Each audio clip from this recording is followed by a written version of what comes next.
In this presentation, we will take a look at the customer section of QuickBooks Online. We're going to be considering the accounting cycle that can be labeled the accounts receivable cycle, or the AR for accounts receivable cycle, or the sales cycle, revenue cycle, because we're going to be talking about the process of making an invoice or billing a client and receiving payment. So we're talking about the revenue cycle, income cycle, or the accounts receivable cycle. We want to consider this from a few different angles, few different perspectives. One, we want to consider this from the perspective of how can we set up the QuickBooks system, and this would usually start when you have a new QuickBooks file. How can we set up the QuickBooks system to make the data input as easy as possible?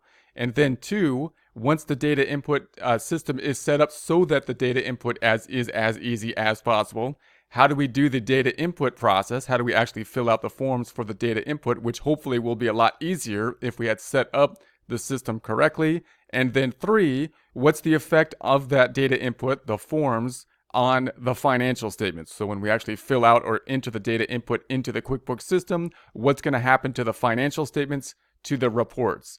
In order to consider this, we need to think about what type of things drive transactions within QuickBooks. What does QuickBooks need in order to allow those things to drive the transactions, those being the forms, and what is going to be the effect of those forms on the financial statements?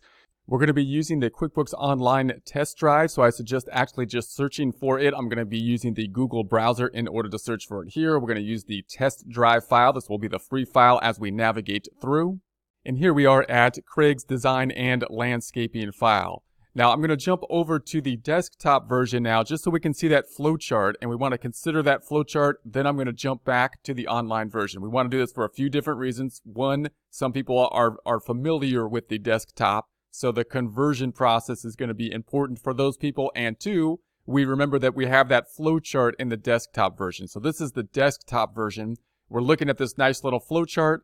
And if you get this flowchart in your mind, then you can just look for the similar forms that are going to be in the QuickBooks Online. So QuickBooks Online, the layout will be different, but the actual accounting, the forms that we'll be using, and how those forms drive the process will be similar. We're down here in the customers section in our flowchart.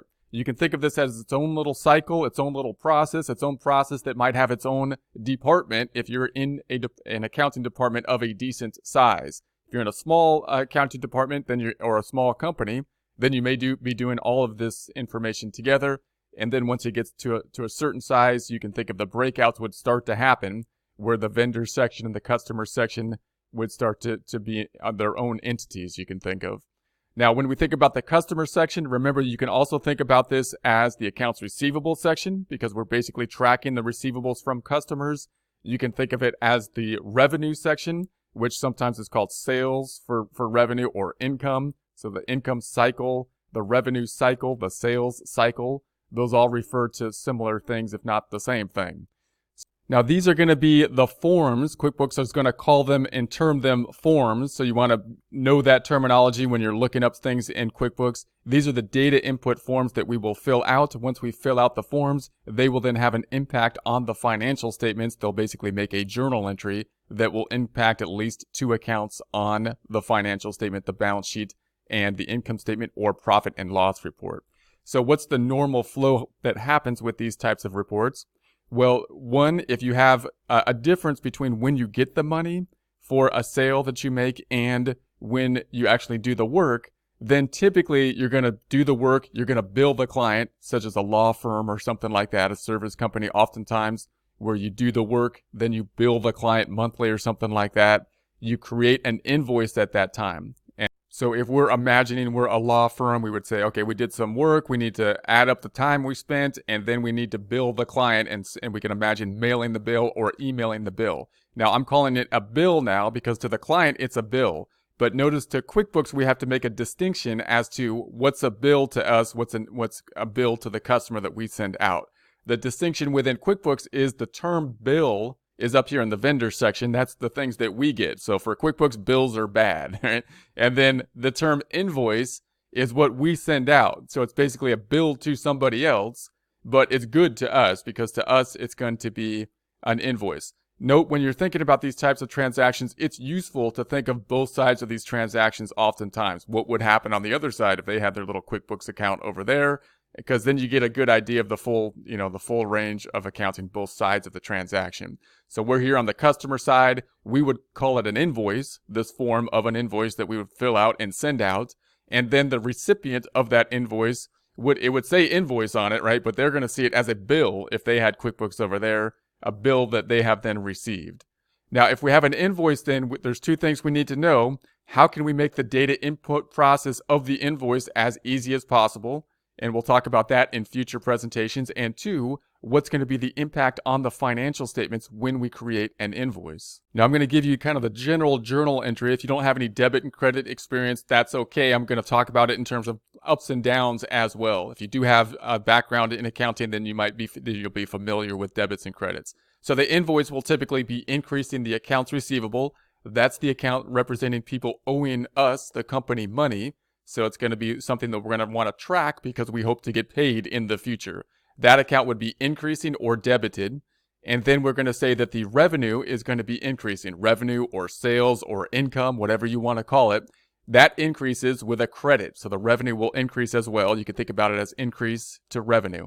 Now, if we have inventory that we are selling during this process, then the invoice would also trigger the reduction of inventory or a credit to inventory, and it would also increase the expense of us using the inventory in order to help generate revenue. That's called cost of goods sold.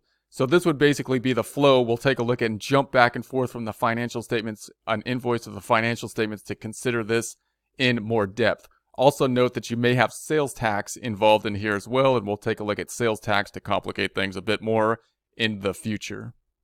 The next thing that's going to happen is we hope to receive payment in the mail. So you can imagine we sent the invoice out, we billed the client with our invoice, they then send us a payment. So we imagine we received a check in the mail. So that's going to be this form. We're going to fill out this form, which will receive the payment, basically tie it to the invoice that we had then sent out, and there'll be a transaction related to the receive payment form. And this is the general journal entry with receive payment. You could alter this, but this is basically the default journal entry. It goes into undeposited funds, one of the most confusing components of QuickBooks, but a necessary component, something we need to understand, something we don't see in financial accounting journal entries oftentimes because we just label everything as cash. When we increase something, we don't distinguish between what type of cash. Is it going to be the checking account, or is it going to be the check that we haven't put in the checking account or some other place? And then we're going to be decreasing the accounts receivable, crediting accounts receivable, debiting the undeposited funds, or increasing undeposited funds, basically cash, a cash type of account. You can think of it as a cash type of account that we haven't yet deposited, and then decreasing the receivable. That's the list of customers that owe us money. Now we're going to be decreasing because they have now paid us that money. And then what we're going to do is we're going to take that check or the money that we got, we're imagining we got the check in the mail, and then we're going to go to the bank with it. Now the important step between this undeposited and going to the bank, and the reason we put it into undeposited funds and not directly into the checking account, is because we would imagine going to the bank at the end of the day, grouping together all the checks that we have put together and putting them into the bank account in that grouped format. And therefore, that's the amount that's going to show up on our bank statement, which we want to match up because we want to be able to match our books in QuickBooks to the bank statement so that we can then reconcile the books to the bank statement. So that's going to look something like this in terms of a journal entry. We're going to be increasing the checking account, the actual cash account now of the checking account, distinguishing between types of cash account, undeposited funds, the checks now going into the checking account, which is the actual checking account. That would be increased with a debit. Then we're going to decrease the undeposited funds, which represents the physical check that we would have on our hand that now has gone into the bank. So that's going to be the general flow that we're going to have. We're going to have the invoice, increasing the accounts receivable, increasing sales. Then we're going to have the receive payment, which means we're going to increase undeposited funds, decrease the account showing that the customer owes us money. Then we're going to go to the bank. We're going to deposit it, increasing the deposit into the checking account and decreasing that undeposited funds. Now, the other way we could have this set up is you might imagine a situation where we receive the money at the same point in time that we do the work. And you can imagine this being in a setting such as if you have a store or a restaurant or something like that and you're serving food, a food truck or something like that, then obviously when you serve the food, they're giving you money at the same point in time. You're not in a situation where you're billing the client, invoicing the client, as the work is done and expecting payment in the future, the payment and the work are happening in essence at the same time.